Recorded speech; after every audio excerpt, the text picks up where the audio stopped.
प्रेम से बोलो मापति महादेव की जय. Shri Vrindavan Bihari Lal ki jai. Sit down, everybody, and welcome to tonight. I'm reading from Garud Puran tonight for a particular family. In the month of May, I have to make my little notes here. In the month of May, a blessed soul, Auntie Geeta Harnarine from Kuva, Balmain, Kuva, she died. And since then, a blessed husband and family, children and their respective family, have been doing their diligence in the form of puja, relevant prayers, the monthly offerings, the satsangh.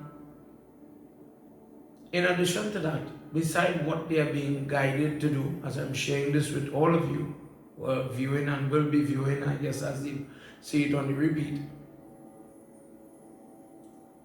what they don't know, and I think this is significant to be noted, what they do not know, they inquire, they endeavor to find out, to rationalize why we do it, respectfully, not to say that they're condemning. But a Hindu has to understand why you're doing, because there's a difference in language. So sometimes elders are saying things, the now is saying something, the pundit is saying something, Facebook is saying something else. And because this is their mother, this is their wife, as you could understand, you want to get it right. As I continue to say, as I've been saying in our yag, in different points, that is a very good way, that is a very good attribute. But as you will hear in tonight's discourse, we have to do these things just like these children, these young adults. We have to get these things right whilst life is in the body, whilst you are in the midst of making your decisions. What to do, what not to do, how to do it, how not to do it, etc. And those points will clarify as we go forward tonight. Tonight I am going to the very beginning of Garud Puran Prit Manjali, the section that deals with death and all the prescribed rites. We had spoken about in previous Satsangh with them and the family, the explanation behind the reasoning and the rationalizing of some of the things we do for funeral. On the funeral day, the preparation of the body, preparation of the spot, the service itself, what really is important and what is not. Then procession to where the body is going to be burnt, whether crematorium or cremation ground, what is happening there, and then the burning of the body. In a different night, we had spoken about the different gifts that we make, where Lord Vishnu is talking about the benefits of certain things. Tonight, I want to step back a little bit as we go. For many people,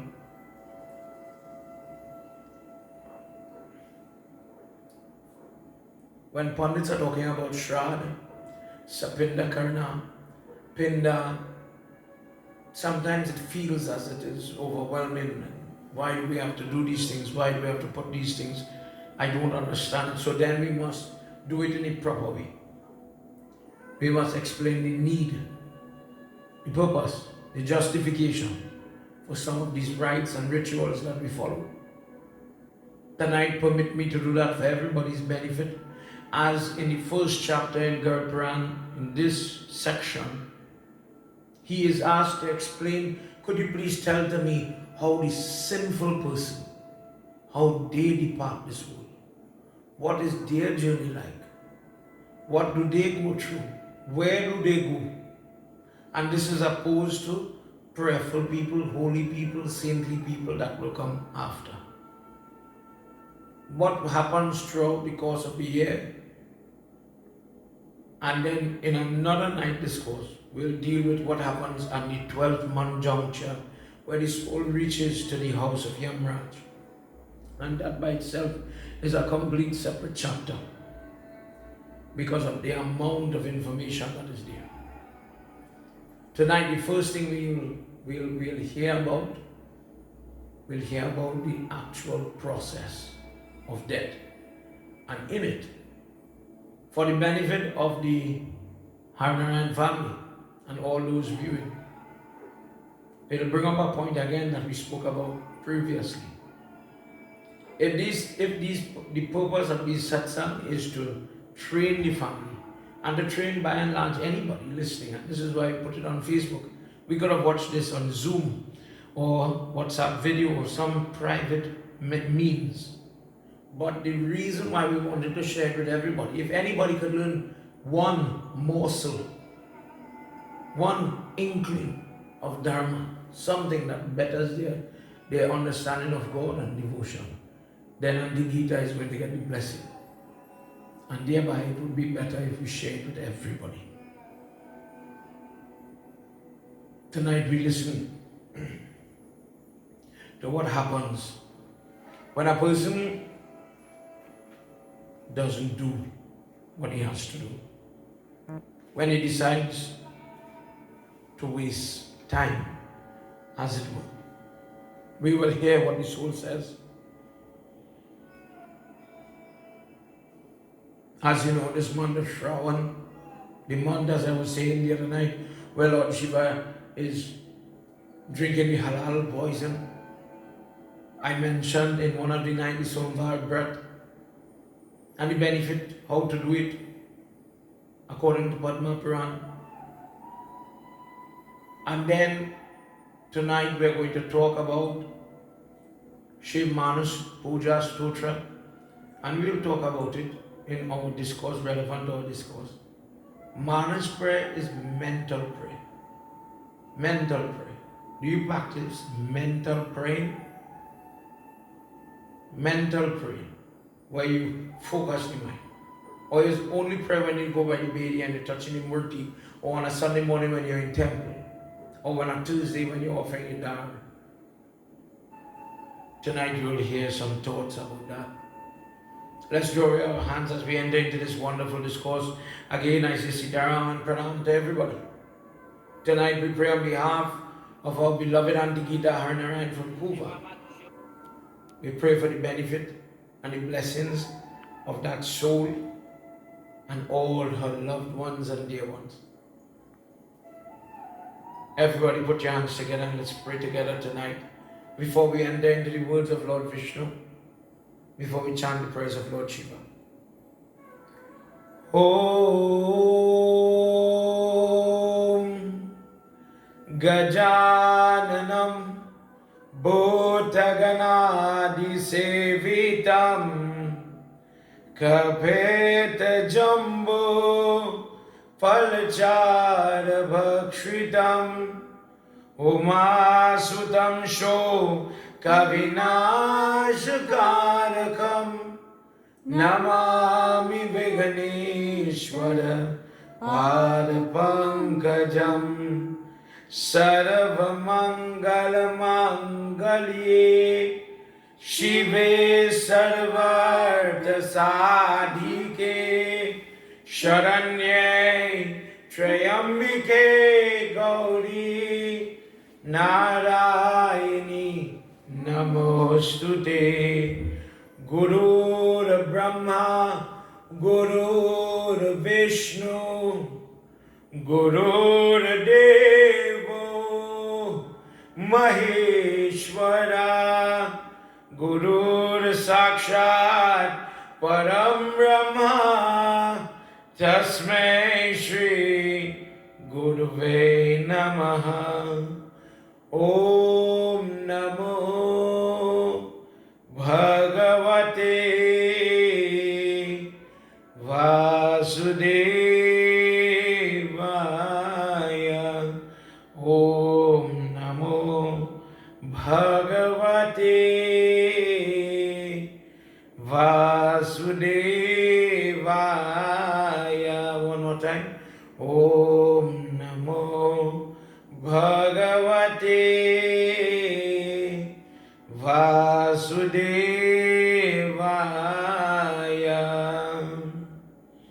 Om Anadini Dano Deva Shankha Chakra Gadadara Akshay Pundarikaksham Preta Moksha Pradho Bhavam. Prem Sabalo Bindravan Bihari Lal Ki Jai. Tonight in our discourse, devotees, we enter where all the munis have found a very quiet spot, a wonderful field, and Guruji is sitting in the asana, and Saunak and all others are now prepared to ask him about all that they are ready now to absorb about this Garud Puran. We now wish to hear about the fear-inspiring way of Yamraj, God of death, God of Dharma.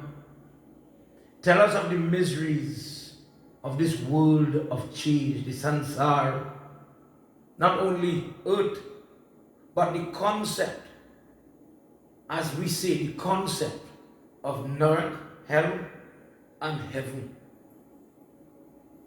In Hinduism, we touched on it before, let's touch on it again. There are different goals in this life.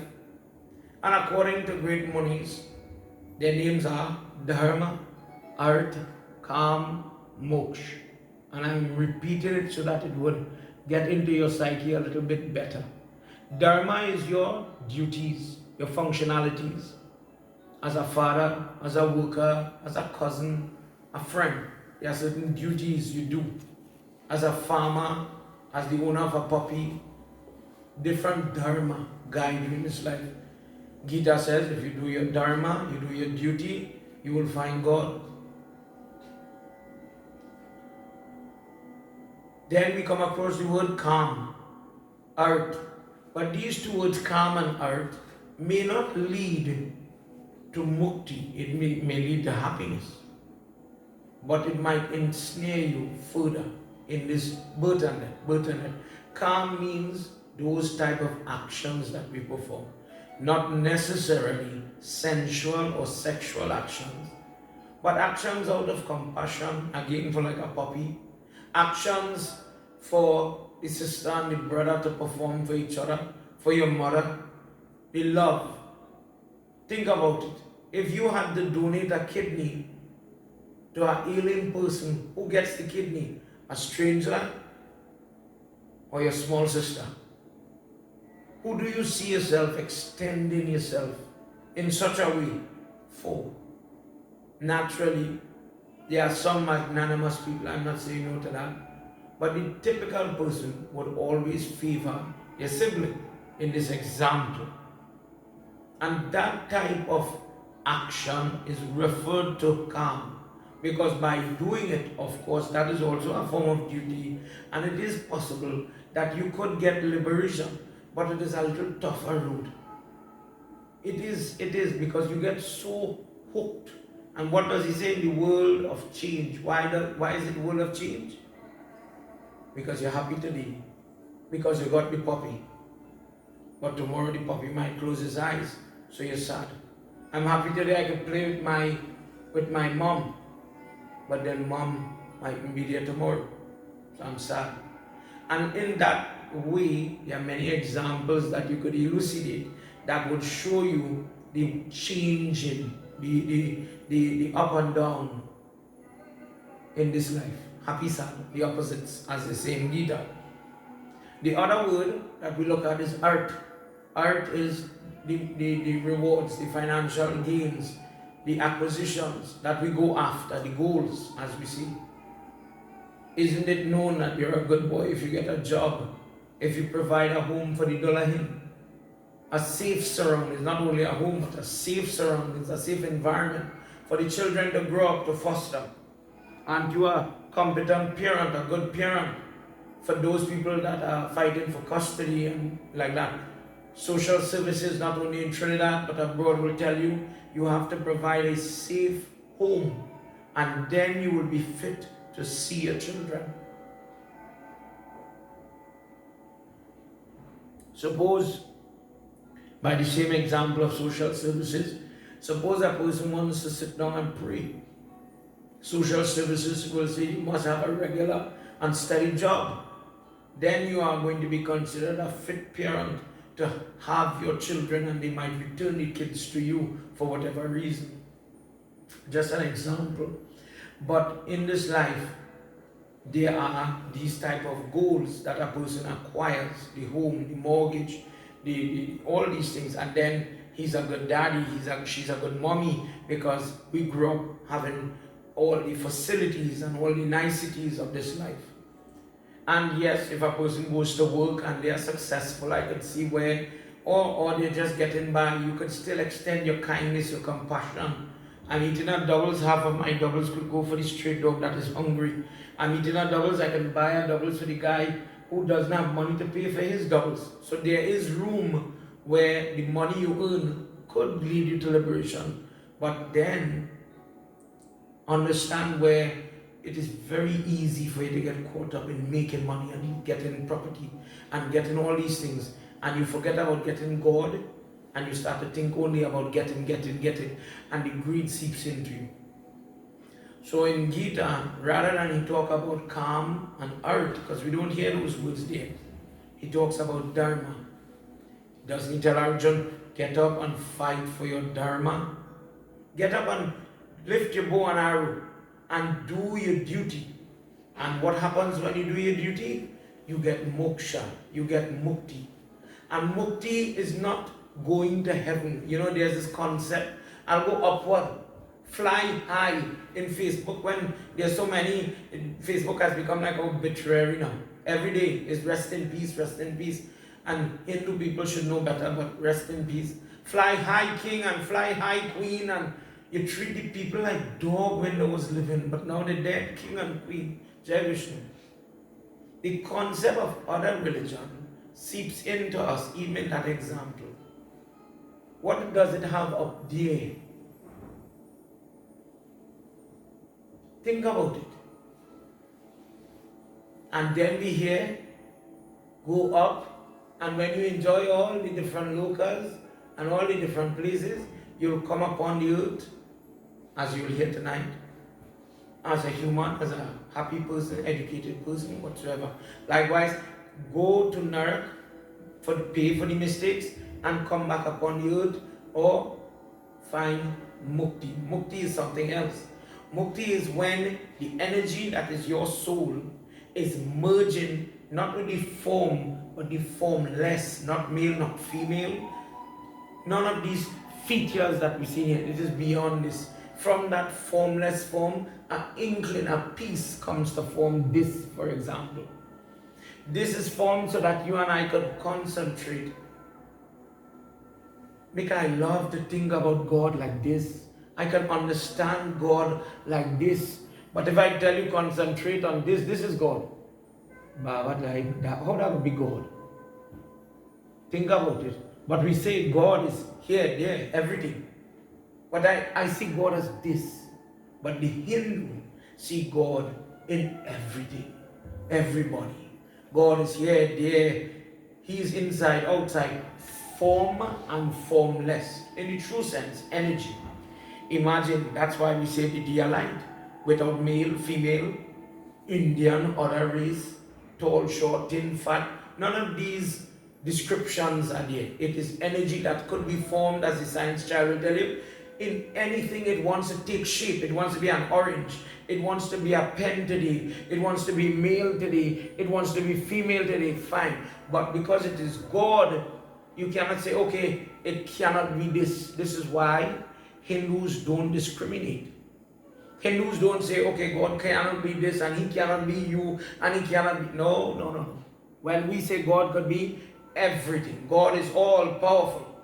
Who am I to say God could only be here? God could only live in this place, or be in this way, or be in this book.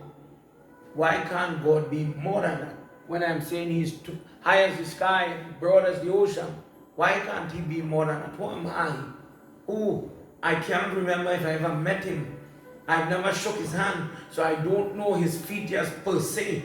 How can I say or limit God with my limited vision? That is a hymn. When Krishna shows that Virat form with all the heads and all the arms and all the mouths, imagine that. Imagine you were Arjuna and you got to see that. And God is showing you that every form you could imagine and more. You ever saw an elephant head on a human body? God could be a tortoise, God could be a snake, God could be anything. And that is what that realization Arjuna learned in that moment. Tonight, the concept of your dharma leading to not only going and being happy for a little bit in Rudralok or Chandralok or Vishnulok or whatsoever. We want permanent peace. I want to merge like Ravan, like Kans, to merge into the body, to find Krishna, to find that energy and never come back into the cycle of birth and death, birth and death. And that karma, we will discuss it in this Garud Puran, if not this, in this Satsangh, another one, for the family to understand. Tonight, Garud, who is the vehicle of Lord Vishnu, he says, Prabhu, this roadway, this pathway of Yamraj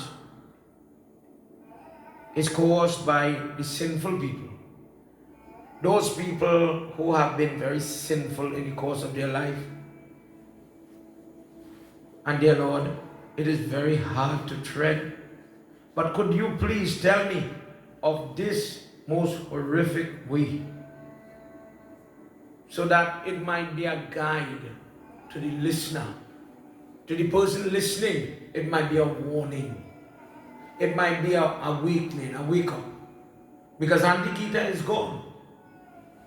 She's cutting road, she's going her way, and she is going to reap the rewards of all that she did.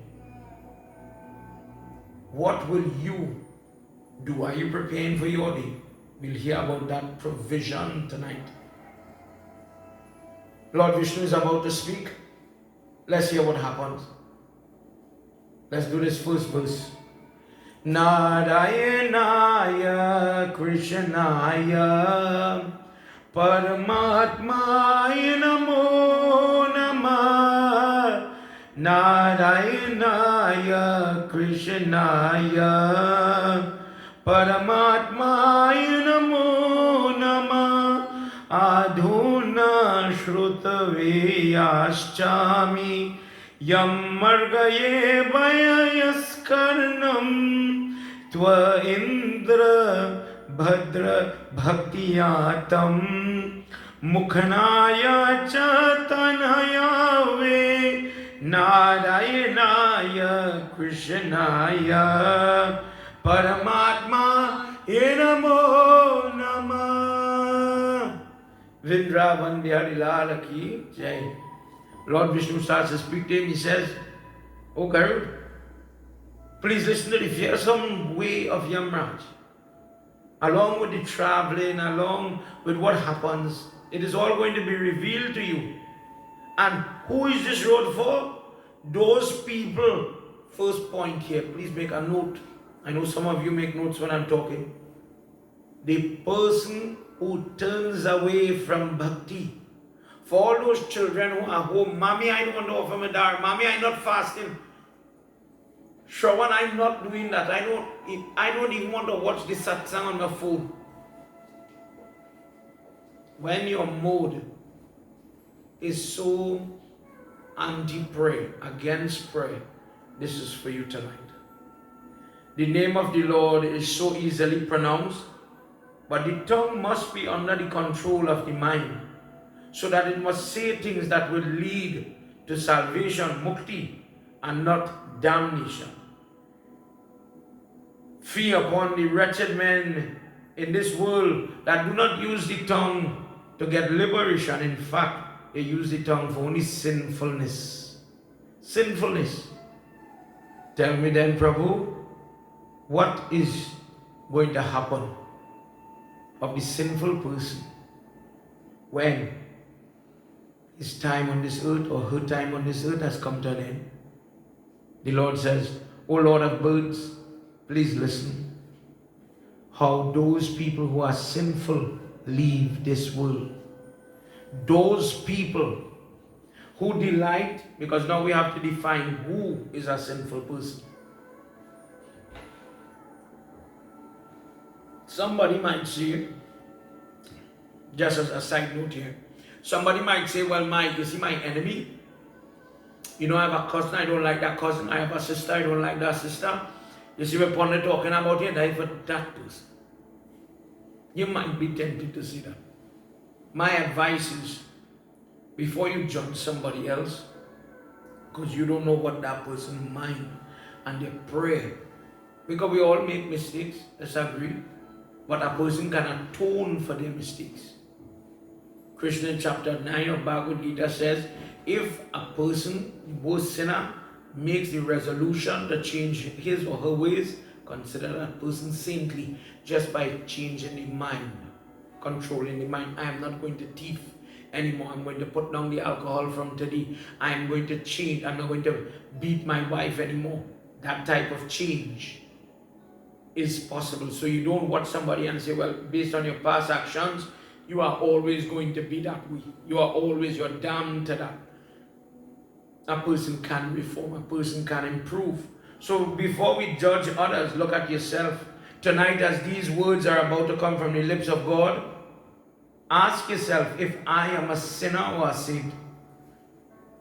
The person who is destitute of compassion, destitute of righteousness, and the want to do the right thing, attached to wickedness, averse from truthfulness, from reading, enjoying, listening scripture, or the person who does not enjoy, the person who does not feel comfortable in the company of good and godly people, always focused on satisfying themselves, never compromising. If you want to know somebody who may be very sinful, they have a very uncompromising attitude. It is a give, it is a tell. Because there's no need. I know it all. I have it all. I am all. And that behavior in itself brings trouble to the person. Intoxicated with the pride of wealth. I have money. There are some foolish people. Have you ever seen people boast about, my cousin is the prime minister. My cousin, my father have the big business. My father sweat and he make it. You have done nothing. You have nothing, but only you don't realize that. Your family is the millionaire, but you're boasting about that, but you don't have a dollar. But you don't realize the truth. But you're blinded by that wealth. And because of now, as somebody told me one day, Pandit, I have so much money. What would I do prayers for? What am I praying for? What do I want? Do you only pray to God when you want something? Think about the kind of character we're talking about. That money is the only reason people pray for in this person's opinion. I don't know what your opinion is. Having ungodly qualities, doing ungodly amount of vices, lacking divine attributes, bewildered by confusing thoughts. You know, maybe a person doesn't understand God, and that's fine. Maybe we have many things to discuss as we get into understanding my maker. That's fine. But the student who doesn't know goes to the teacher and says, Miss, you just did something on the board there. But Miss, I didn't want to say it in front of everybody. But I didn't understand at all what you was talking about. Miss, I don't know the answer to the question. Could you explain it to me? Then that child has humility and wants to learn. In the eyes of God, that is the proper way. But there are some people who feel they know, but they know nothing. If you put them to speak, if you pull them up, please discuss your beliefs in God. Well, I believe He did. I ain't sure what he look like. I ain't sure. I don't know why I believe in. I just know my mother tell me to put Cinderella and a man Baba, and I do that. So you don't even know yourself. And most important, you don't care to me, which makes you worse. Enveloped in all forms of delusion, because once you have nice things, the art, the money, the land, these things, you are considered to be accomplished. And that's a different conversation, but how do you grade yourself is part of what we're talking about here tonight. When you're going in the coffin, is the deed going with you? Is the gold chain and all the niceties that we hanker for in this life going with you? In a chapter inside here, it answers that, and it says no. The only thing that is going with you is your good and your bad deeds. But you didn't see it when you were alive. You were enveloped in a net of this type of delusion. It's like you're so tricked that you trick yourself that you don't realize what is real. Nobody says it's good to have certain things. Let me say we have a refrigerator for a function. It don't mean you make the refrigerator your life. The car has a function. It don't mean you have to make the car your life. You have it. If you understand what I mean, you can do your duty, you could be a provider, but you have to know, okay, in doing all this, I could still do my prayers, bhakti, I could still do my charity, seva, karma, yoga. I could do things so that I can help uplift my soul. Those men, people who are intent upon wisdom, they go on a different road. The sinfully inclined go miserably along the torments that Yamraj provides so ample along this road. Listen to some of the miseries of the sinful, starting with when it is time for thee to die. Having enjoyed all the good and all the bad, the karma, everything comes together in this life. So imagine your good luck, your bad luck. Everybody has some joy. If they have a baby, you might not have all the money. You mightn't have the best job, but you find joy in your moments. And those little moments of happiness are also as a result of your good karma. Even if, things are not good. The good and the bad, you enjoy it. And he says, the result of these actions, of your past actions, this is what is bringing the good and the bad. And then one day, some disease arises. Powerful, death, unexpected like a serpent, approaches this person stricken with bodily and mental pain, but yet anxiously hoping they will live, they will overcome this. I have to get up, I have to get up. The person is not thinking one day God will have to come for me. No, not this person. Look at the mindset of the individual. See where you fit in this bit here. Not yet tired of life. Not yet tired of life. Being cared for by those so-called dependents. With his body now deformed through old age, because you live long. You live long. Because you have to attach yourself to all the loved ones, all the property, all the house. This is my house, this is my land, this is my this, my that. And you don't let go. You hold on. This is mine. And you're holding on to all this now. Deformed. You are no longer the person you used to be. Old age has done its damage. In nearing death in the house, he remains like an old house dog, eating what is ungraciously placed before him. And this is a key point. You see why he says the so-called dependents? How do you know the person who is dying is a sinner or a saint? Look at the family.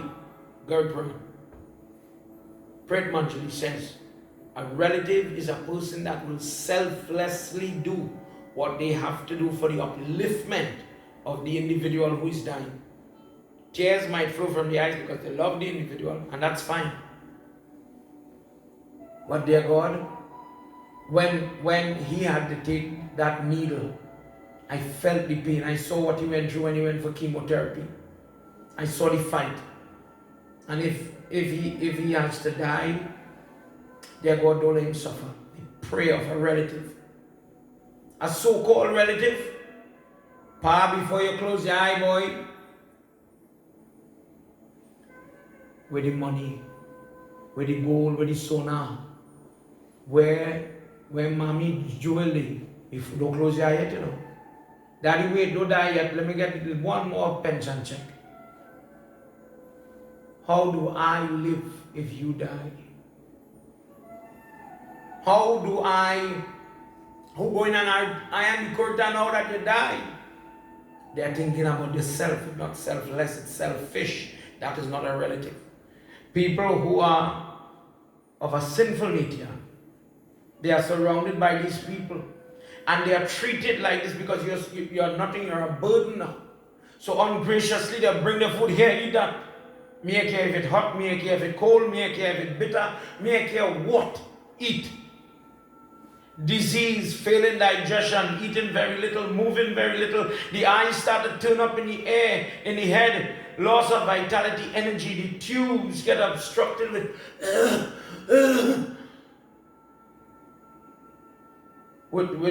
mucus. Exhausted by coughing, difficulty breathing. Death rattles in the throat. This is reference to different signs of Shakun Sastra, where they're talking about different signs upon the body. God is giving signals to the family. This person is going to die. What are they talking about? The sound of life, sometimes a hackling sound, a gentle, I can't mimic it, but it sounds something like that. Basically, the fluid is gargling here, constantly, in and out, in and out. The nose starts to bend. And as Hindus, these are our traditions that are looking too good. They're looking like Pa might make it, you know.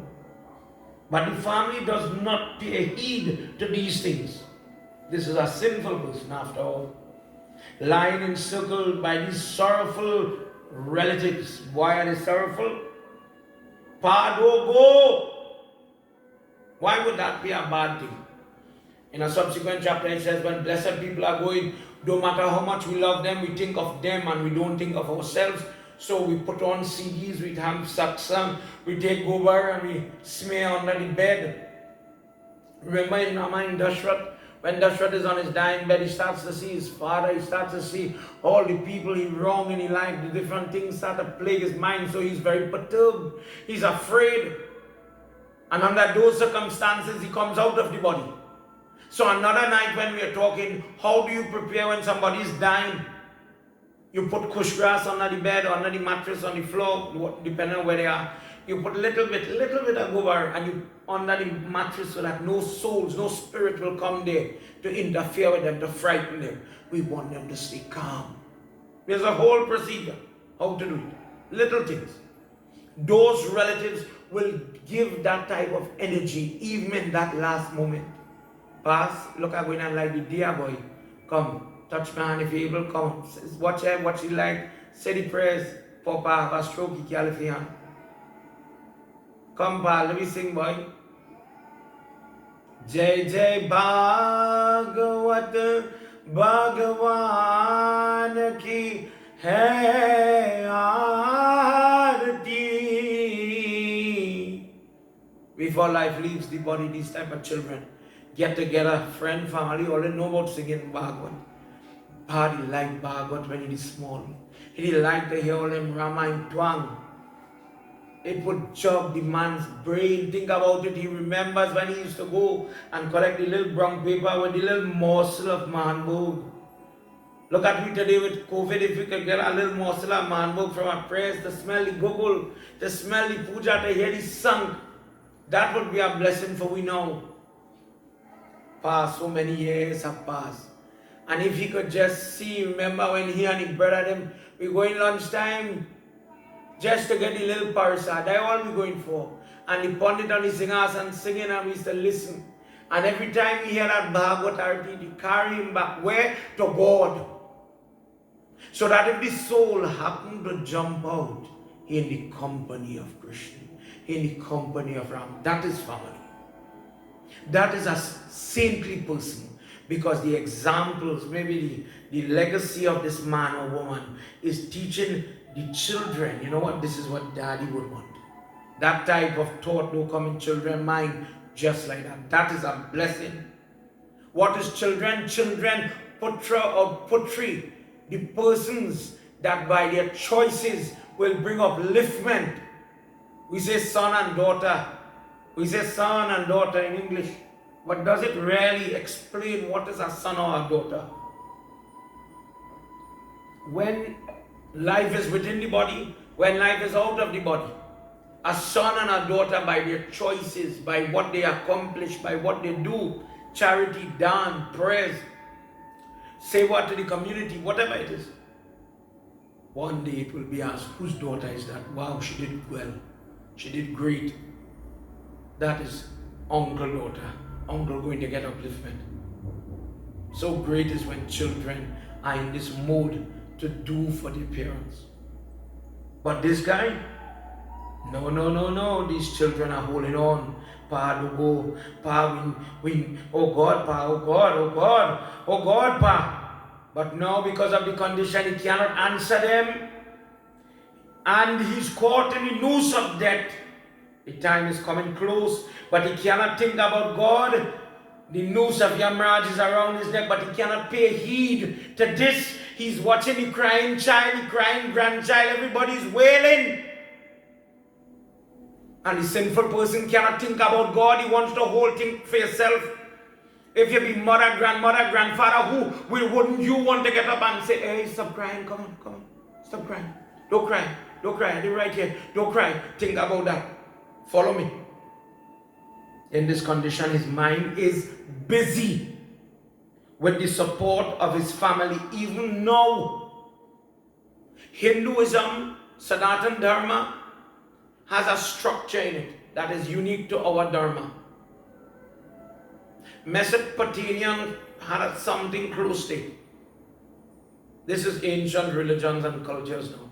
Long before Iran and Iraq. Places like Persia, Mesopotamia, Babylon, these places were on par, semi on par with the Sanatana Dharma forming from the Indus Valley. These things were there long before Christian, very long before Muslim. For this reason, till today we find lingams all in Pakistan, which was once Hindustan, Iran, Iraq, Afghanistan. You will find Shiv Murtis in caves in remote places, because it was so far reaching. This dharma or this principle, this duty was everywhere. In our dharma, the true name of Hinduism, Sanatana Dharma. Understand that? In this dharma, we have the 4 ashram. When you are a 0 to 25-year-old, act as a brahmachari, have a focus on your study, don't get married, focus on certain things. When you're going to grihasti, married life, householder life, making children, getting the mortgage, acquiring, providing for family, act and pray a certain way. When you're going to vanpras from 50 usually onwards, forget children now. Give them a chance to make their mistakes. Have time to be an adult, to learn the lessons of life. Give them room to grow. That is an important point. Focus on your grandchildren. And when you reach to that point, it is time now. The grandchildren, no time for you. They forget you now. Now it means it's time for you to remember your God. Focus on your God. Be self-reliant. Focus on merging back to God. So there comes a point when we start to release children, release grandchildren, let it go. Let it go, because you cannot hold on to your son and your daughter all the days. How will they survive in a marriage if they're only studying the mother and they're not studying the wife, for example, or husband, or whatever is the case?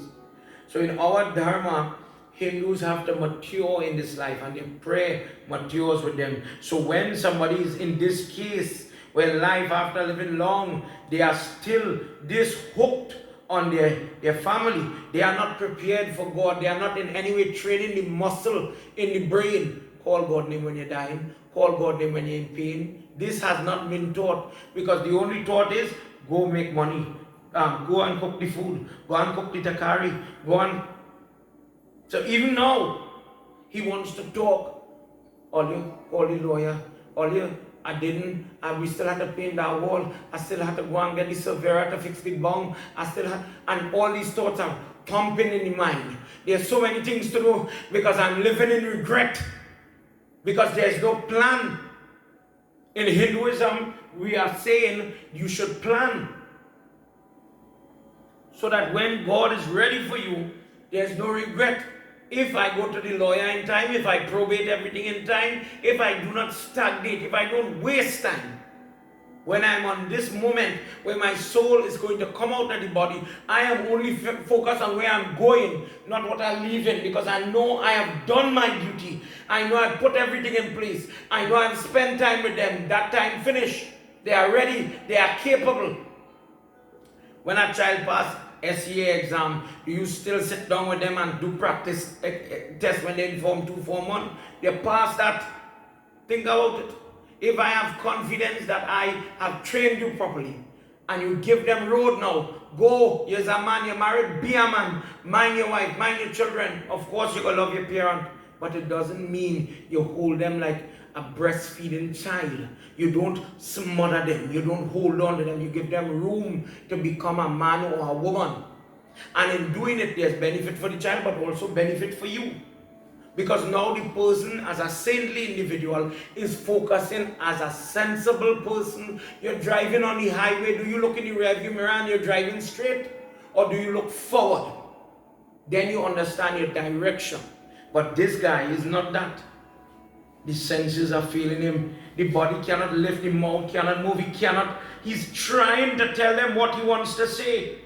But in his last moment, the tongue cannot lift. Then the destruction of the senses, the numbing of the mind, numbing, the pain, the commotion, the messengers of Yamraj start to come around. And the Garud Puran is telling you how scary they look. They wrath the person, they jump at the person. So the person starts to get frightened. Because you're seeing something scary even when you close your eyes. Because now there's no gobar under the bed, there's no black till by your pillow, there's no shaligram water by your mouth, there's no tulsi water here. So things come to hamper your departure from this body. How could you think about Lord Krishna's name, for example? How could you say Jai Vishnu if you are afraid and you're frightened and you're jumping? How could you do that? It's impossible. The world appears as one because now it is, as they say, you're going into the light. It is time for you to move off, so you start to forget about what it have going on around. It's as if you're not hearing the cries anymore. You're not feeling the pain anymore. You're not being aware of these things. And the breath is starting to leave. And at the moment of death, it seems as if it is taking long. He's describing for Garud. He said the person feels the sting of 100 scorpions. The sinful person undergoes all forms of convulsions. They start to emit foam from their mouth. Their mouth becomes filled with saliva as they regurgitate fluid. The sinful person, how do you know they have departed the body? You know, as a sinner, when Yamraj grapples the soul, the Jivatman is pulling.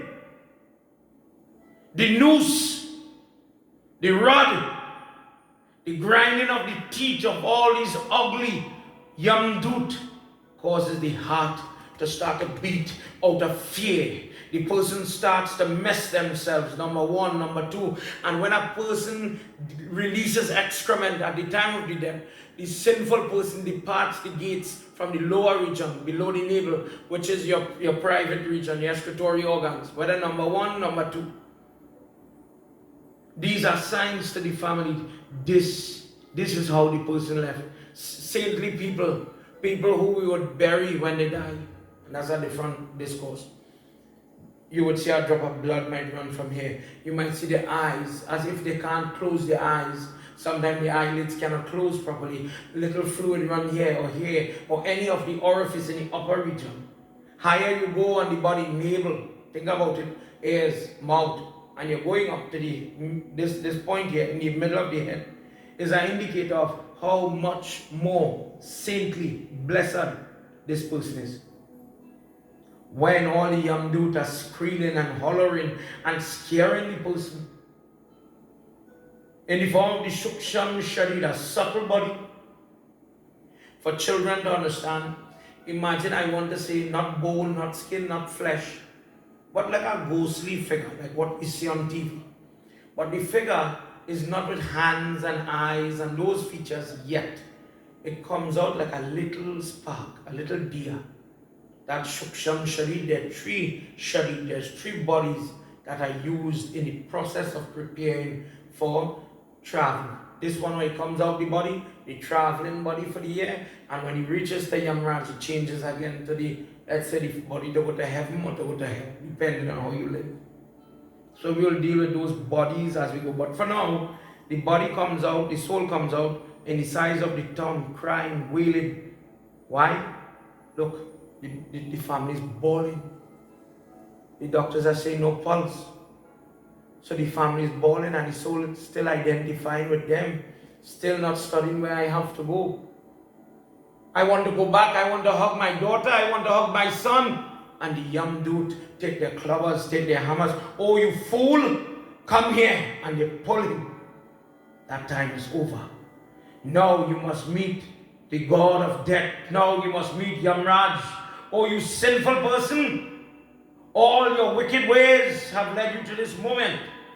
You have to go and begin your journey. 23 minutes, he goes quickly to the house of Yamraj. He meets with Yamraj in this horrific, huge, scary form. Yamraj tells him, you have now died and your time in that body is over. Prepare. You are going to be taken back to that body, and for 1 year you're going to walk until at the end of 12 months you will reach to my gate where you will be judged for your sins. Then it will be decided if you go to the upper lokes or the lower loke, depending on your sins or your good actions. 23 minutes again is taken back quickly to where the body is. For this reason, as we were speaking, family, in the first night when I spoke with you, we talked about the value of lighting that day on the Khalsa. To send a signal to the soul, stay here. You have a big family, Florida, New York, Canada, Spain. Where to go? Sabaria, Arima. Where to go? Which house going to have the rites, the shroud?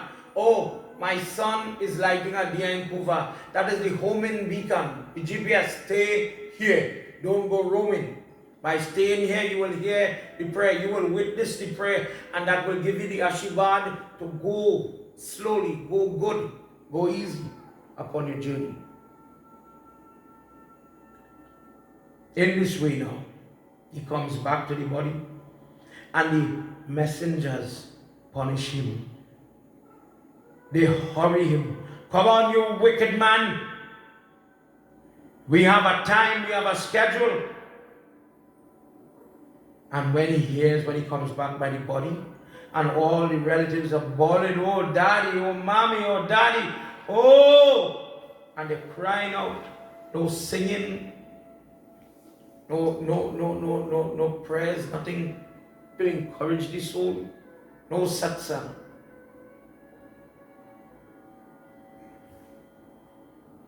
The soul wants to go back into the body. The soul wants to go back in the body to come back and say, don't cry, don't worry. And they beat him. That time is over. And it is for this reason that the family now is preparing to burn the body as soon as possible. To signal to the soul that that time has come down and we love you. But that body is going to be destroyed to begin your travels. Listening to their threats, he has to face all amounts of pain. And Lord Vishnu summarizes in this chapter, he'll explain it in the next one. Hunger, thirst, roasting sun, fire, hot wind. All these things he's going to have to face for this year. And they tell him, you spend so much time thinking about children and family. I couldn't go to the prayers, for example. I couldn't go to the prayers. I had to work. Children have lessons as a common excuse. The children's schoolwork, so we can't come to the prayers. You spend your whole life making that and training children, and the only thing you can do is one thing. Work, schoolwork. I've never seen somebody who attends church or masjid say the same. You have to do everything in this life. You have to go to work, you have to come home, be a parent, you have to pray because troubles don't take a break. COVID is not going to say, okay, you're hard at work, I'm going to spare you. It doesn't work like that. So then parents of a saintly nature would teach your child, listen, everything is important. You have to study your work, but you still have to bow to Saraswati Mata if you want to pass the exam. Pray for protection, do your little Hanuman Puja, get up, don't be so lazy, get up and offer your dime. That is proper parenting. But when parents show, well, you know how it go, that ain't important. One day that becomes the lesson. And when children learn that, do you think when you want them to get up and light the day for you, when your body is no longer there, will it be a priority then? I don't think so. They remain there watching for the duration of the prayers. The body destroyed, the soul restrained by the noose because he constantly wants to go to help, to touch. The offspring, God willing, he offers the rice balls that are being offered. And he's getting these offerings, the shroud, the gifts, the tarpan. But because of the nature of the sinful, it is as if these gifts are being offered, but maybe it is not helpful. The departed condition is not wiped away. Prate is not wiped away, because in those families, and this is an important verse here, I want another night I'll explain this to you. There is a prayer, we know about Pinda. Pinda is common, everybody understands that. There is something called Sapinda. Sapinda takes the soul from roaming, unrested, prate, to rested, not roaming, pitri. It is a significant part of what we call the Bandara rite. It is to be done because it is that prayer that makes the home clean. And I'll touch on that another night for you. But he says in a sinful home, they abandon Sapinda. So the home is not clean. Because Pinda is not the right to make things clean or fit for sharing Siddha, sharing food, giving gifts, etc. The place is not clean and these things are going to be shared. So it is not done properly. Now, for 10 days the son will offer Pinda. Please listen what this Pinda is about. 2 portions of this Pinda. Take 1 Pinda in your hand and understand now the purpose behind the Pinda. This is a short discussion before we move forward. 2 portions, cut 1 into 4, right? 1 Pinda, imagine you cut it into quarters. 2 quarters goes towards offerings to the elements that were once in the body. The fire, wind, water, Ganesh, Durga, Shiva, Surya, Vishnu. 2 quarters go towards them. The 3rd quarter goes as an offering to the Yamdut, and the 4th quarter of that Pinda is offered to help the true Lord Krishna, the person who has died. Please have something. For 9 days and 9 nights the departed one obtains, this is after funeral on the way to the Dashdatra, obtains these rice balls, and on the 10th day he gets a new body now. The old body that was the Shuksham Sharir is transferred, is changed. The first body, the human body, that is cremated. The Shuksham Sharir now, the little thumb-sized finger, that is going to be changed by the rice balls that are offered for these 10 days. The first ball, the first Pinda that is offered forms a subtle body. The total is about this. The head, the next 2, the neck, the shoulders. The 3rd is the internals. The 4th, the back. The 5th, the thorax, the lower belly, navel, etc. The 6th, the hips, the private areas. The 7th, the thighs. For this form, this astral form. The knees, the feet. And the last, the hunger and thirst. The ability to feel hunger and thirst is achieved. So now, on the 11th day, this is why we still offer, and this is especially applicable in the case of doing 13-day Shram, there is prayer to be done on the 10th day, that the bar, how we call bar long time, 10 day. There is a rite that could be done on the 11th and the 12th. And sometimes for simplicity, because the soul leaves the home on the 13th day, on the morning of the 13th day, they group all the prayers together on the 13th day. But don't be surprised if you hear about 12-day prayers, etc.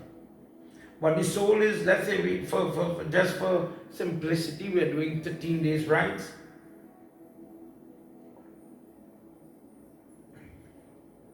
It is important to remember that the soul, because of what has happened on the 10th day, the soul now is in a different form, and thirst and hunger is there. So the boy is supposed to get a man over turpon and food on the 11th and 12th en route to the 13th day. On the 13th day, bound by the servants of Yamraj, like a captured monkey, he is dragged for a great amount of distance. Traveling non-stop day and night, they walk from city to city, place to place. 1 yojan is a Hindi word for distance, is about 9 miles. And the distance from where the soul is to where it has to go by Yamraj, it is described here as 86,000 yojan. That is the amount of walking it has to walk for the 1 year period. Held by the noose of Yamraj, the sinful cry out when they are leaving the home. Oh, my son, my daughter. It is not a happy time. It is not a blessing time that, dear son, you've done well in doing your puja. God bless you. Thank you for your help. Wife, husband, you've done well. God bless you. All the ladies in the kitchen are going. God bless you. It's not that. The soul is unhappy. The soul is heavy. The soul is not ready to move because inappropriate, incorrect, incomplete rites are done. So the soul is not in a position to travel, but it is now in this way that it has to go. It says in this second chapter now, if the Sapinda rite is not done, the soul is not in a state to travel. So the soul is lost as a prey, as an unrested soul, sometimes as a boot. It is not given that position to get rest. When we talk about Pitra, worship Pitra, Yagya, Pitra, Paksh, you are not even a Pitra.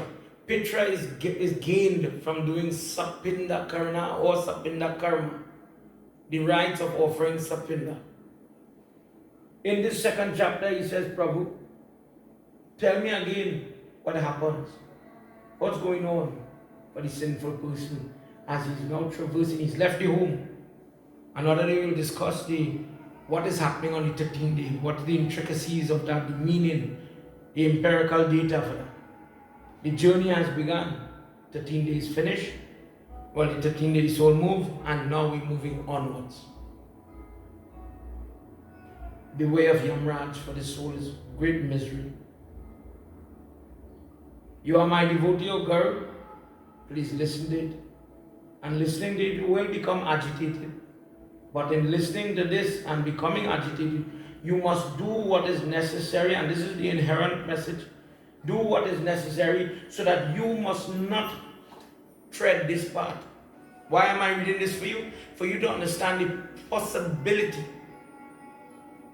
of trouble in your travels, in Mami travels. And then when you do the prayer, you understand what you are trying to negate, to cut away from. There's no shade of trees there. There's no place for people to rest.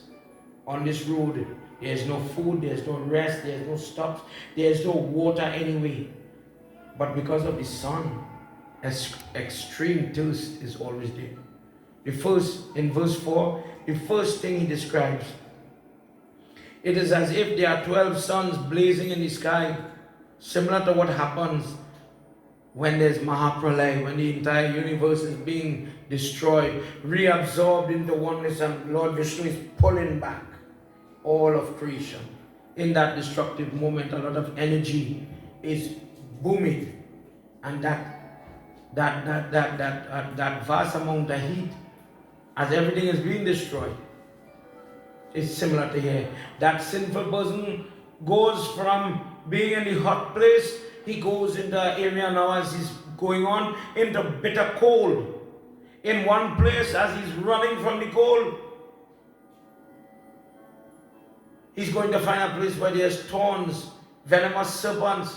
The sinful person is going to be bitten by ferocious lions, tigers, dogs will rip at his body.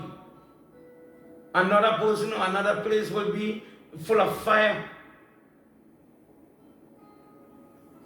And in this way, he continues to walk, stumbling in darkness, stumbling in water. One place, it looks like beautiful level sand, so he goes. And when he goes, the sand is so hot because of the sun, his foot starts to burn. So he runs. And when he runs, he goes into the grass, thinking in a different place. He's now going to be freed from the hot sand. When he goes into the grass, his feet is pressed by the grass that is like needles, that is stabbing. So he's feeling the physical pain. When he runs from the grass, he goes on the road, and here the bitter cold or the bitter hot is hitting him. He runs under the trees, and there's no peace for him there. The trees, as the breeze blow, the leaves, the edges are sharp like razor blades, oh Garud. So they cut him, and he runs further to get away from that pain. All the while he's hungry, all the while he's thirsty, and then he's going. As he's approaching, after a while of movements, after covering a great amount of distance, he sees a vast body of water. At a distance, it looks so clean and pristine. The young dude let him go, and he closes his eyes out of thirst like a mirage, dives heading to drink water. But when he comes out, hungry and thirsty, gobbling up this fluid, his sinful drinks blood. The same river, this is the very Harnarine river, has transformed. Floating masses of fat, human flesh decaying in a river, vast river of blood, feces, urine, pus, guts, and all forms of human fluids and functions. Now they're pushing you, have to get across the river, don't come back out. Of course he would scorn, of course he wants to turn around. No, swim across. You made no provisions, my friend, and we have to cross this river. There's no rescue for you here. There are whirlpools in this river. Different insects, animals, snakes, serpents, different things are pulling him down, and you have to, and you're swallowing more and more of this liquid, giving great amount of misery, crying, weeping, bawling, being dragged and being bitten and being tottled from place to place. And all the while, they're hammering him and calling him, come on, don't delay. Bewailing because of his own karma. These beings becoming exhausted, full of misery. They walk, they can't stop. And this is what the young dude are telling him, oh, you stupid fool. Call his son now. Oh, fool, call your grandson now. By great effort, the human being, the human body is attained. But you did not do your duty. What you did was, I have to do this for the child, and I have to do this for the grandchild. Where is that effort now? And in this way, there's a passage here. The soul starts to think for himself. What is he thinking? I made no gifts. I made no offerings, hawan to the fire. I performed no penance, jap, tapasya. I did no worship to the deities. I did not perform service, seva, to places of pilgrimage. Let's say pressure washing the temple yard, or sweeping, around a bale tree or a peepal tree. Little things. Oh Prabhu, give me a chance. Let me make repatriations for what I've done, what I failed to do. I did not duly honor the assemblies of the Pandits or the Brahman. It have some people when they walk in any jug, The Pandit only sing Asan and to say Sitaram Guruji. They see their own godfather. They can't do this. Forget touching feet. I never went to a holy river, Tirat. I did not wait upon good people. You know what is good people? Good people is honest people. Have you ever, I remember one of the best memories I have growing up is the joy in a yag, because the adults, I guess, will take front to do the puja. And as children, maybe we are timid to go in front of the crowd. So that's not the joy. The joy is to get the bowl with the takari. All right, who are chanan? You know, you're giving people, they will talk. You want more? Let me get a little more. And serving people happily, giving them that joy. I never did that. I never performed any type of act of compassion. Dear God, give me a chance to repatriate, to make amends. I never excavated a well. I never put a bowl of water for a thirsty dog. I never feed a dog who might want water. I never feed a fig to a bird. When we have Shrad, when we do it Tarpan, when you have wedding, we just do them thing. We just take out food and water for bird, ants, dog, cow, etc. So this person never do that. I made no personal prayer. I never gave away food. I never fed a cow. I never listened to any of the Vedas, the Puranas, the Shastras. I never worshipped wise people simply by touching their feet or arroting them. I never followed the good. Listen to this one. I never followed the good advice of my spouse. I never practiced fidelity or chastity with regard to my spouse. I never paid respect to my elders, the worthy elders, because you are bigger and you are more knowledgeable. Have you ever heard, well, he was a cane farmer, my grandfather is a fool, I have a degree. And with that false pride, you never thought it was nice to just do something for these older people. What a shame. I never served my spouse. What a blessing it is to take out a meal, you know, husband, wife, I just want to be nice to you today. I bring a piece of cake for you. I bring a little cup of ice cream. I see you doing something. Have you ever, when last you did that? You know, we want. What you buy for me? You buy nothing for me? You buy.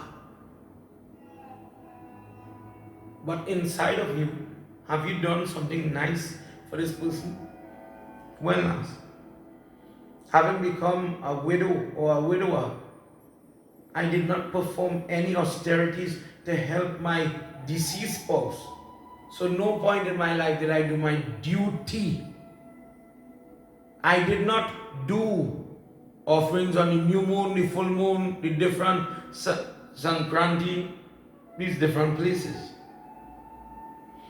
And the Jivatma goes on lamenting Garud, remembering the past, remembering all the struggles. Now he sees all the incarnation and how hard the soul had worked to attain the human state, and now he remembers. Oh my God, what an opportunity I wasted. And the first fortnight passes and he reaches to the first city. This is when we offer the first month, but what I would say is the first pinda in the course of the year. 2 weeks, 4 weeks, 6 weeks, first 3 cities.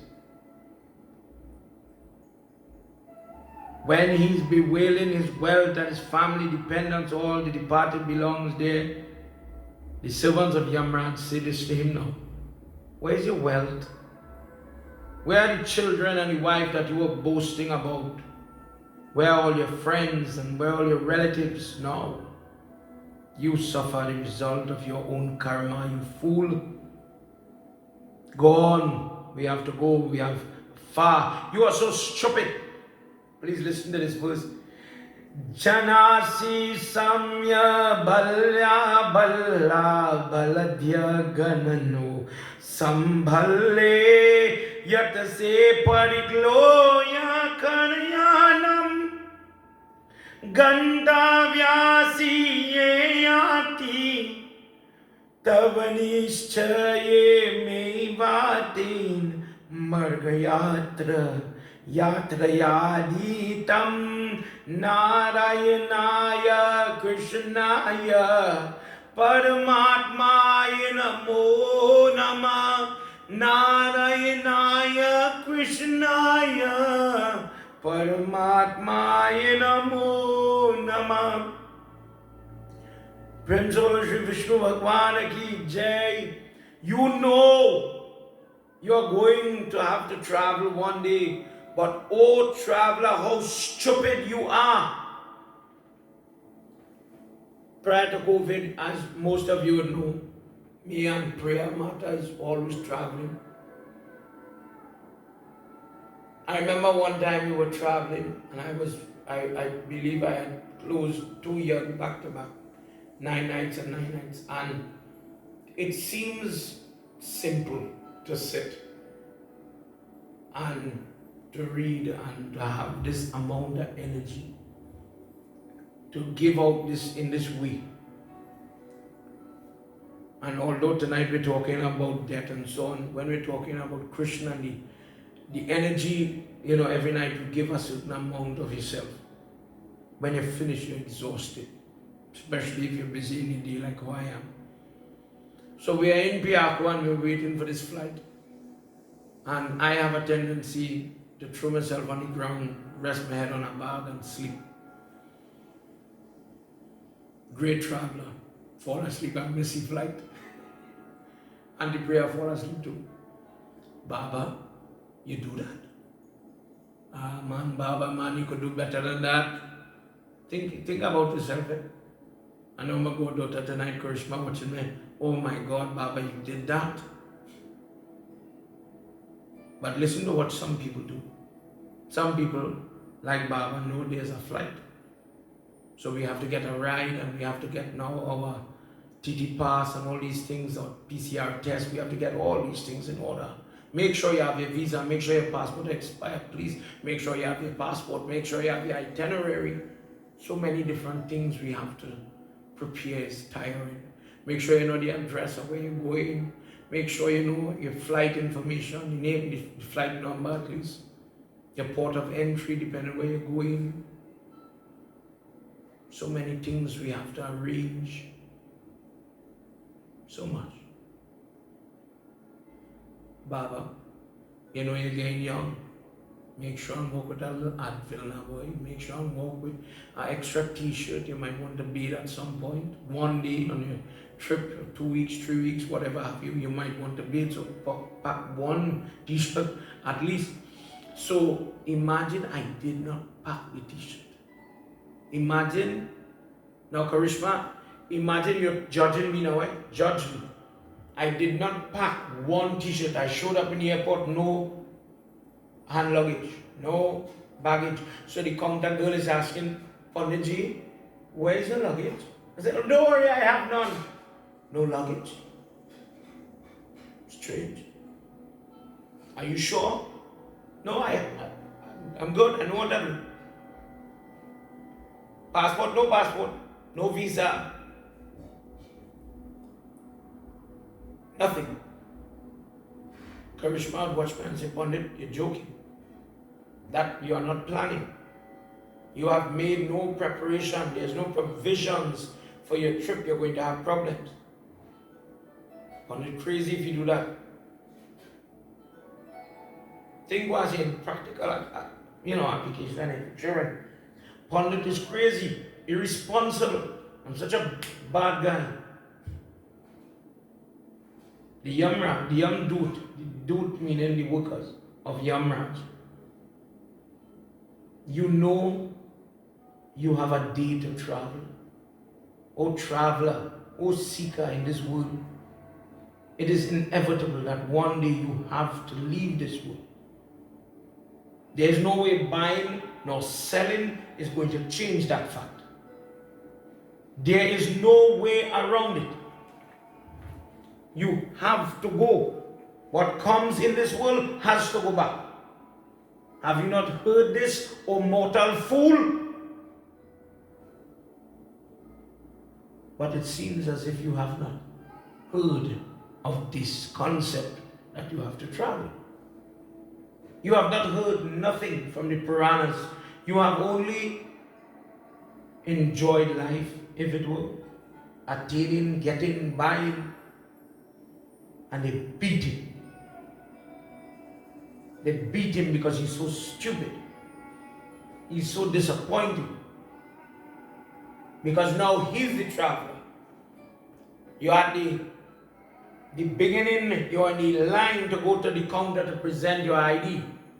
To begin your journey, is it were to God land. We hear about England and Poland and whatever. God land, I'm about to catch a flight, but I have no preparations. I am not ready. So you're about to be in trouble. And they drag stupid people like this. But throughout the months, the compassion of the son and the grandsons, those that are doing the worship, at least they do their duty. And they will get the pinda that is offered on the new moon day. The king by the name of Jangamaya, he's scary. And they question all these cities that he's talking by, they question different sins. At the end of the 3 fortnights, he gets a mixture of food and water. Nagendra Bhavana, the next city. This is a place where people cry out in misery. Being dragged unmercifully, he weeps again and again, and at the end of the second month, this is a little confusing thing here. When you have the first fortnight, second fortnight, that's 1 month, third fortnight, that is a month and a half, second month, 2 weeks later, is second month, when the rice ball is going to be offered. So for the first set, we don't offer on the new moon, we might offer on an appropriate day. Some people say the death anniversary, but the death anniversary, let's say, is the first of the month. The tithi and the nakshatra changes. So the Baba would usually tell you when to offer, as he's looking for that same star reflected in the different fortnights. Enjoying the rice bowl, the pinda, and the water given by the relatives, he's dragged again. This sinful person is beaten. And as he's been beaten, months are going, the 4th month, the 5th month laid out here, going from the different cities, traveling. I want to read a little verse here for you. At the end of the year, he goes, as the verses I'm skipping forward, 6 months, 7 months, 8 months, etc. The name of the city he goes by. Here he comes to the cold Sita Dhya, greater than the Himalayas. This place is very cold. His hunger, the pierced coldness, it is eating him in all direction. And the Yamdut say, is there any relative who has misery or remorse or worries or even prayers for you? He says, oh fool, don't you realize people cry on the day of the funeral, but by the time the bandara, by the time the soul is ready to move, they have forgotten you. What sort of merit do you have? Now you are eating the 1 year, the annual Shraddha is being done. Before you enter into the house of Yamraj, now your soul is about to be judged. What type of benefit, what type of goodness, what type of person are you? Chapter 3 now. In this way, you who did not, what type of sin are we talking about here? You are the person who would spit on the prasad, the offering of God. You disrespect the murti, you disrespect the prayer, and you disrespect the person who is doing the prayer. You see, we live in a world where, for example, we have some men who hate their wives because of their faith. It could be the other way around. I've met that. Children despise their parents. Lady, you always pray. That is negative karma. Have respect. You don't want to do it, that's fine, that's your choice. Don't go and interfere with things that you don't understand. I always tell people, if you decide to migrate from this dharma to the next dharma, that's your choice. This is your life. And where you choose to rest your head, that's you.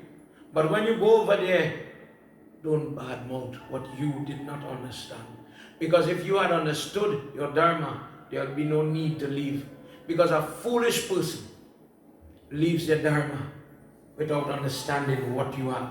If I have gold on my hand and I throw away gold to put on copper, wow, I have copper. That makes me a fool. It makes me foolish because I did not understand the value of what I once had. Why argue with such a person? Why bother to plead with them when they would not understand it? It is now time to enter into the house of Yamraj. He has reached back to the place he had first reached.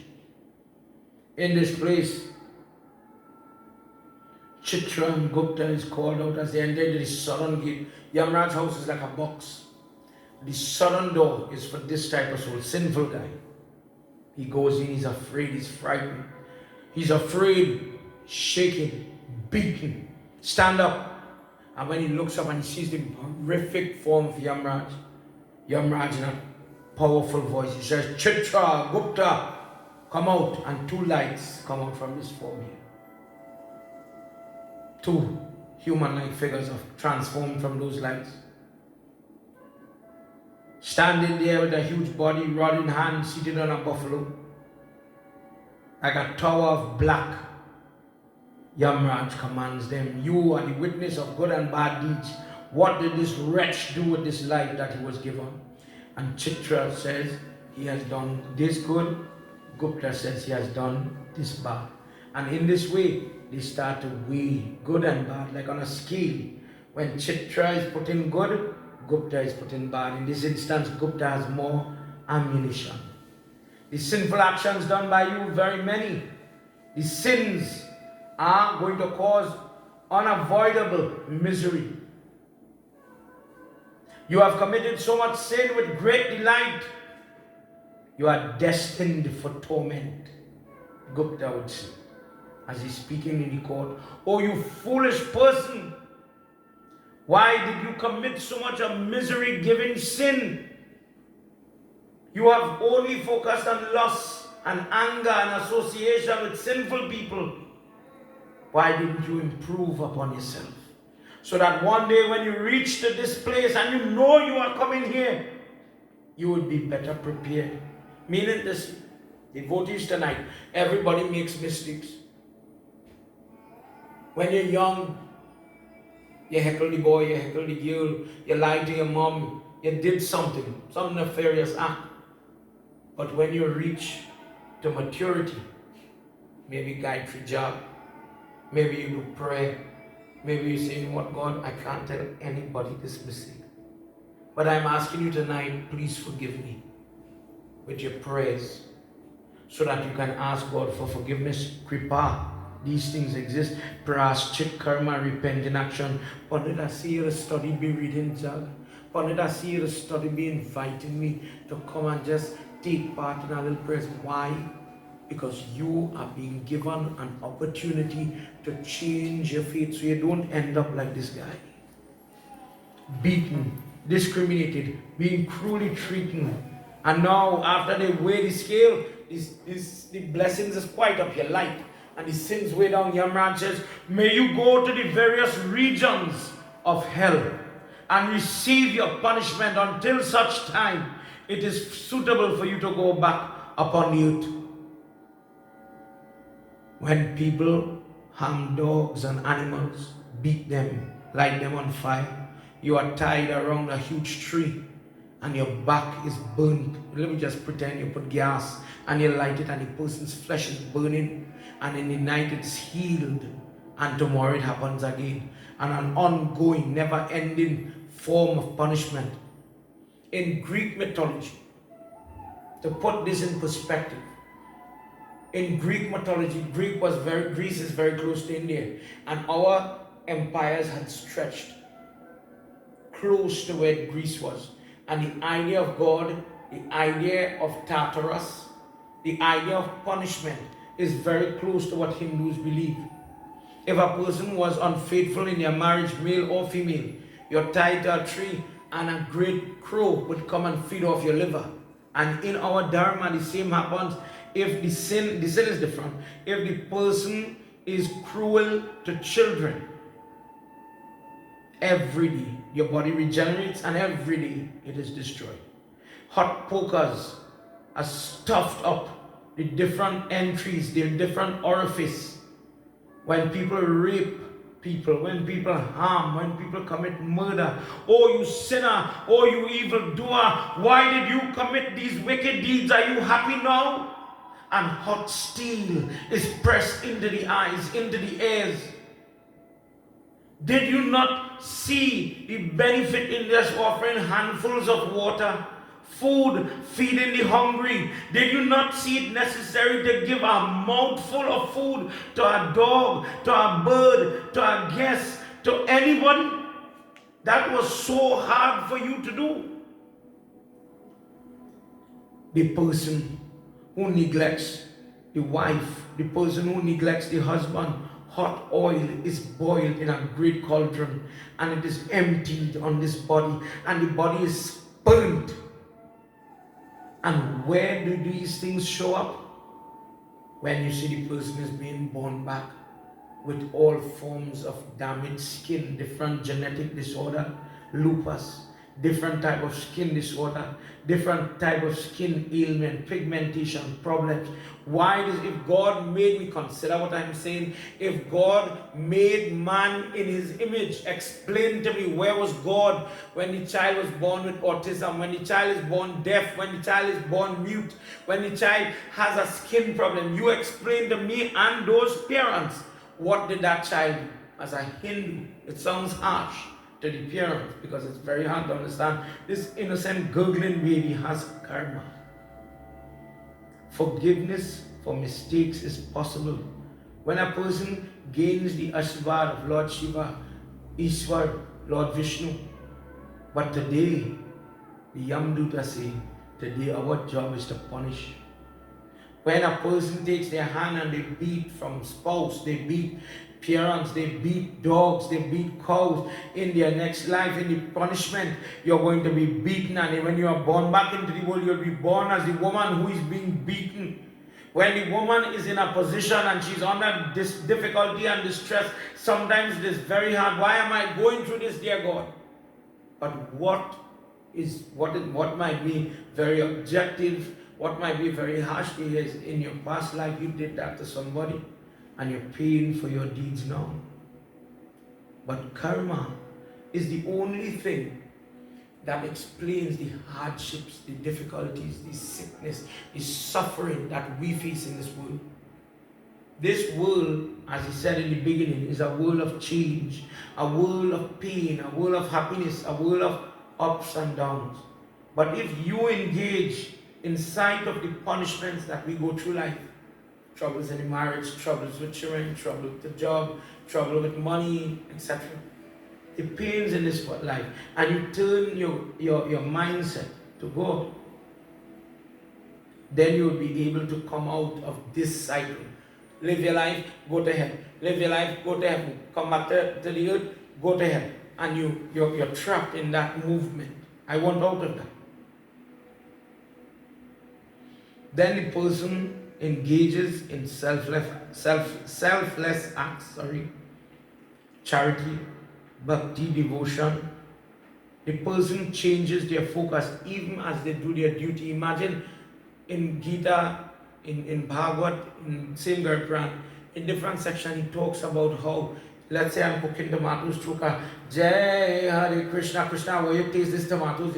I don't know about cooking tomatoes, but I want my tomatoes to taste good, so today the husband will give me no trouble. Come on, you make it sweet, I'm making it sweet with your name, come on. When he eats as we learned in Mahabharata with Draupadi, when Krishna eats, the entire universe is satisfied. When a person finds that devotion, that joy, that love by their karma, they are allowed to go there. Because there are many people never think it is necessary to watch this satsang. There are many people who will never get the opportunity. Tonight, let me just remind you, share the satsang so that people will be able to view it. But there are many people, this is not priority. But let us talk about bacchanal. Let me talk about bad talking somebody. 100,000 people don't watch this video already. The sinful do not have this as a priority. Although as a young youth are damaging them, oh you fool, oh you fool, why didn't you? Why, oh you fool, devoid of righteousness, why have you fallen into this trap again and again? And what does God say? When you're coming back onto the earth, I send you with marks upon your body.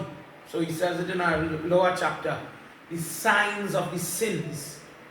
So for example, when a person doesn't have lips, there are some people, I'm not talking about anybody in particular, but when a person doesn't have the lip, it is as if this skin is meeting skin. There's no lip region, nothing to put lipstick on. Rather, they have meddled, their mouth was used to meddle in somebody's marriage, causing destruction of the marriage. When somebody goes and burns another person's property, incendiary, they're lighting up the fires and burning, whether it's garden or the house or whatever. In the next life, they develop a bald spot, bald head. God made everybody. How come He made some people with a full hair head and I'm very insecure because I'm losing my hair, man or woman? There's an explanation for sickness, there's an explanation for obesity, there's an explanation for diabetes, there's an explanation for all these things. Because God is trying, what is the purpose? I'm trying to tell you, hello, your tongue is not working, you are gunga, you cannot speak because of what you used to speak. Sit down and do manas prayer. You cannot say the prayer with your mouth. Sit down and pray in your mind and ask God for forgiveness. Do those type of things to get the forgiveness of your past sins. The sinful men and women suffer the torments of the different doors. Imagine in hell, in Narak, it is as if hell is, this door is for the rapist. This door is for the cheater in the marriage. This door is for the disrespectful student. This door is for the person who bad talks to the guru. This door, and so you go. So depending on which sin you commit, because every sin is accounted for. You go, okay, well, we have booked you in this room. We have booked you in room 4. We have you, after you finish here, you're going up there. You're coming right here. And you're going to spend time being punished. And in Hinduism, there is a name for each one of these doorways. Thus, he who was holding family, gratifying their belly because of drink or eat,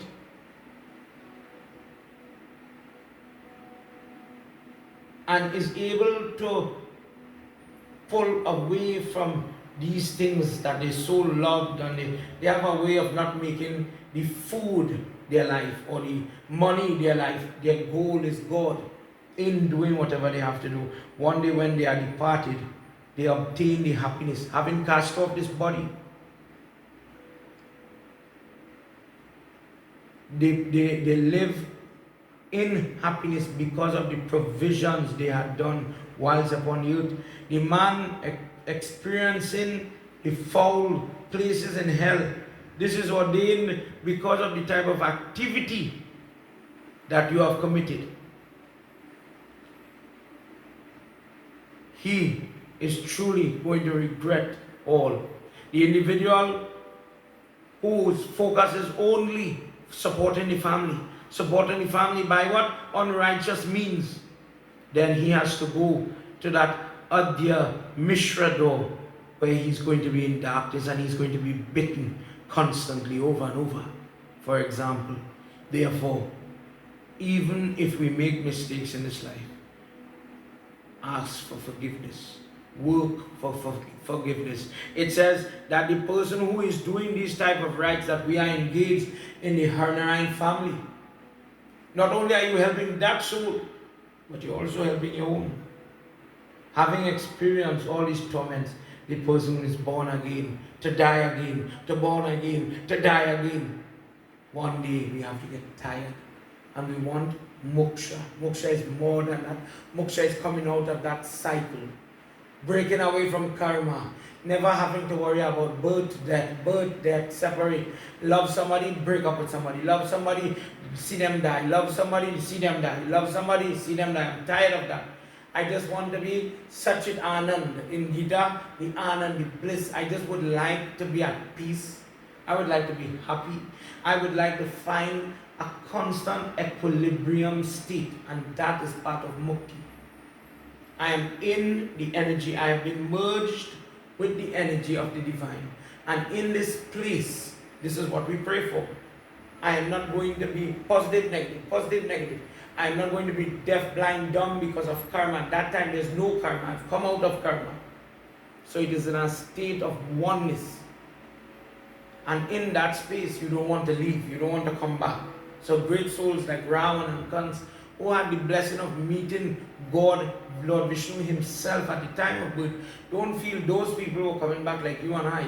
Those guys went straight into Vaikunt, into the Moksha realm.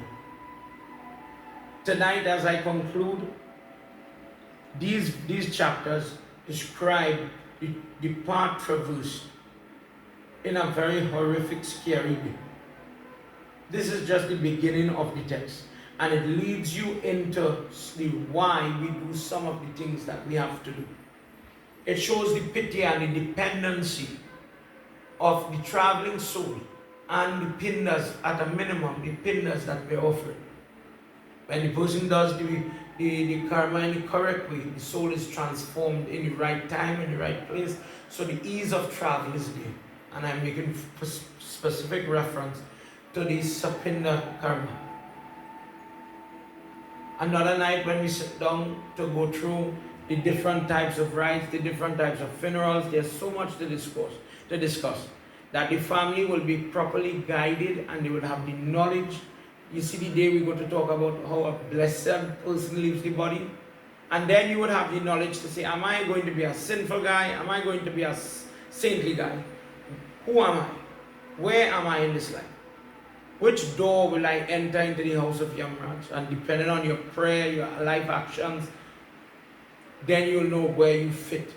And a person, by listening to that discourse, would be able to judge for themselves their activity and where you have arrived, where you've reached in your journey in this life. Tonight, as we conclude, I would like to, before closing off, I want to lead you all in just a couple of verses. As we spoke about, if your tongue is not working, you can still pray here. Shiv Manas Puja in this month of Shravan. This is Manas meaning mental prayer.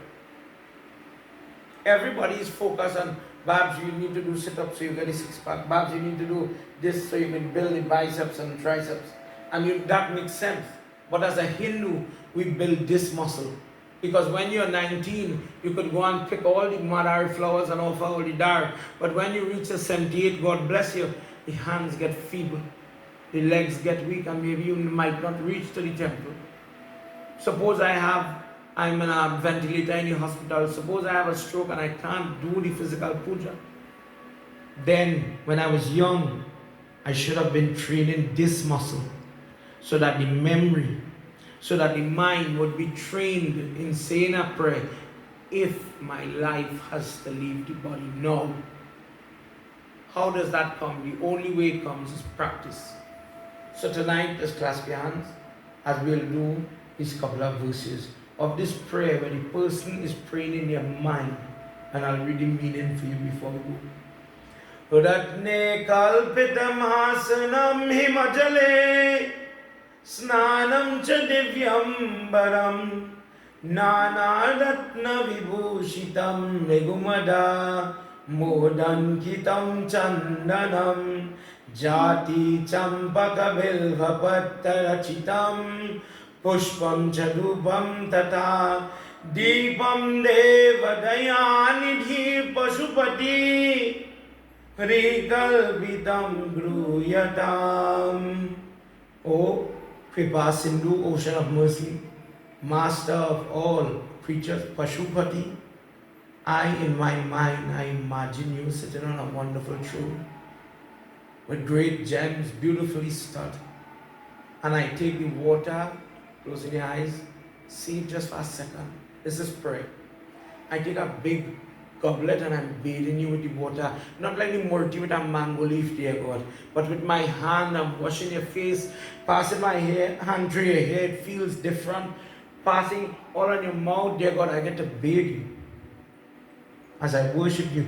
Divine robes. I'm not giving you the little cotton wick we just put in the deer. Now I'm putting a big robe on you, like we get in the VIP hotel. The best. I put the best mala, I put the best jewel, I put sandal piece on you, cosmetics, the best perfume, the best flowers, Prabhu, the sweet smelling flowers. I know you love your bay leaf, so imagine I took a handful, so many, and I offered them on you. Everything is here. The incense is coming up to you, so you're smelling the glade and the incense and all the things that I would give you. I wave the arti out of respect for you, Prabhu, and I'm seeing you smiling. I'm seeing your eyes. I'm seeing your hands raised, dear God, all in my mind. Accept everything, this is the end of the verse, accept all that I offer, which I have imagined in my heart and my mind. Om, everybody, Om Namah Shivaya. Umapati Mahadeva ki Jai. Tonight, as I conclude, if you have found tonight's discourse a little macabre, a little disturbing, these are the Hindu concepts of how the traverse or the travel of the sinful person, not every person, sinful person is. And our young people need to know this. They need to be exposed to it, because it is the rationale behind doing the sacrifice of fasting and puja, because we don't want the soul, like we heard tonight, where's your son, where's your grandson?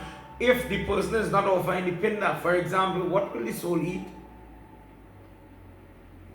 And for those of you that are listening tonight, please remember, don't be like your pundit going in the airport, no clothes, no provisions, nothing. Always think about that. One day we have to board that plane. What will I put in my suitcase? He says in another chapter, the only thing that could go with you is not the land, not the property, not the title, not even the name pundit.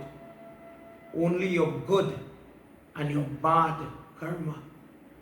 That is all we put. So now, the son and the daughter and all the family by Auntie Geeta, they're busy. I love you, mommy, when you was living, and I love you now you've closed your eyes. So I'm doing good deeds. Shravan Mass, people are calling me, we're doing puja, we're worshipping, doing different things, different type of sacrifice to help those that have died, those that are living. We have to pray for our family. Imagine Tobago has the Brazilian variant. You want to bet stupid Keshava. Bet me. We are going to hear the Delta variant here. If I were you, I don't know, if I were you, I would have kept the border closed, and just like other countries like Bhutan and Thailand and all these other examples, inoculate your population first. You've got your 800,000, wonderful, at long last. In July, August, you now get your vaccine. All the craziness, people sitting in rain, stand up in sun, all we passed through all that. The big huff. You didn't open the border then. Now you open the border, and you open the border before you inoculate your people. Why didn't you just inoculate the people first, and then say when we reach a certain percentage, we can open the border safely. Whatever comes will have lesser effect. Our borders are open. Sickness is going to come, if it hasn't come already. And we will be unprepared. Everybody enjoying the little doubles and the little open now. States, numbers are going up. Europe, numbers definitely going up. Lockdown is not a nice thing. But if people start to die in alarming amounts, what will be the recourse? In the same way as you would make provisions, as you would prepare, and you would buy and cook, maybe plant a little kitchen garden so that the family could have food. Think twice about spending money haphazardly. You're making provisions and thinking. In the same way, we need to make provisions for our souls. With all the lockdown and state of emergency and all these things in Trinidad, people are still dying at an alarming rate. And we are not focusing on who is dying. Another person died. It's becoming numb. Somebody died. That's all. My condolences, sorry. Until it starts to hit you and I, then we'll realize how scary it is. And this is our life now. I remember when I was 13 and 14, you couldn't stop me from playing football and keep up and cricket on the road, basketball on the road, riding bike, falling down because you could never turn the bike on the road properly. God knows. The lash, the chow, the going under the tree, swinging on the swing, the hammock, that was life. It was free. Think about children today. It's a different life. Likewise, when you realize what this life is and how fickle it is, then you realize, yes, there's a time to do all that you have to do. Your loved ones, your cooking, your cleaning, all these things are important. Nobody says no. But then there's a point where you need to sit down and say, dear God, there's only so much I can do. I have no control over certain things such as the virus. Please protect my family. Please bless me if I made any mistakes today. Forgive me. You have your Guru mantra. Do you use your mantra tonight? Tomorrow night I'm starting 3 nights on Lord Shiva, and in part of it I'm going to talk about the Rudraksh bead. Please be looking, please be viewing. Do you use your jap mala? Do you even say your Guru mantra? What are you doing? What provisions are you making? Please bear these things in mind. Tonight as we conclude our satsang, it was a wonderful experience yet again being with the Harnarine family and all the other members of the family. I love you all. I love guiding and teaching. I love, what do I love? As a pundit, as a teacher, I always tell people this, I love your humility. You see your attitude. It is a pleasure to pick up the phone. Hi Auntie Lira, how you going? Because of the attitude. In that way, you're not fighting the pundit. You don't know the subject matter, but you're fighting the teacher because you hear something. People can know something, but there's a way to ask because you want to learn. You don't want to fight. So I encourage everybody else to emulate this family so that your pundit or any pundit, this pundit, could have it easy to help you. People will want to help you. People will want to be around you. People will want to lift you up because of your persona. When you have that nice, humble, approachable, compassionate, selfless type of attitude. If you want a guide, read chapter 12, verses 6, 7, 8, somewhere there, Krishna talks about it. Look for the symptoms of a devotee, as opposed to what he said in chapter 1, in terms of the haughtiness, the pride. I know it all. False pride, type of egotistical behavior. Don't go down that road. It will be very difficult to save you from yourself. Vindravan Bihadilala Ki Jai. So we began by speaking about the traverse, the walk of the sinful individual. What not to go through. We don't want that. That is what Garud says. Next time we're reading on this topic for this family, we'll talk about the role or the road that the good people take. So you now would be empowered to make a decision. Which road do you want? You're in charge. It's your life, your destiny. Choose a road. Make a decision. It isn't any road. It's where you want to go. Because when you know where you want to go, you will act accordingly. Don't blame anybody else. It's nobody else's fault. You have to go in search of that Bhagwan. You have to go in search of that Prabhu and find him. And when you get him, hold on to him and don't let him go. Vindravan Bihadilala Ki Jai. Everybody, I thank you for your listenership. Please send me your comments, share the satsang, and again tomorrow night, as I send out the invitation, those of you in the ashram, we'll be starting our 3 nights tomorrow night at 7, same time, same place. Please be there, please. We'll be viewing, and you'll be, again, you can look out for a wonderful discourse. Everybody at this time, please join your hands as we bring the curtain down on tonight's discourse. Tvameva Mata Chapita Tvameva Tvameva Bandhu Chasaka Tvameva Tvameva Vidya Dravinam Tvameva Tvameva Sarvam Mama Deva Deva Tvameva Sarvam Mama Deva Deva Om Shanti, Shanti, Shanti, Hari Om. Vrindavan Bihari Lal ki Jai. Satya, Sanatan Dharma ki Jai. Jai Jai, Siddham. Siddham everybody. Have a good night. God bless you. Sweet dreams. And have a safe day tomorrow. Bye for now. See you all tomorrow night. Siddham.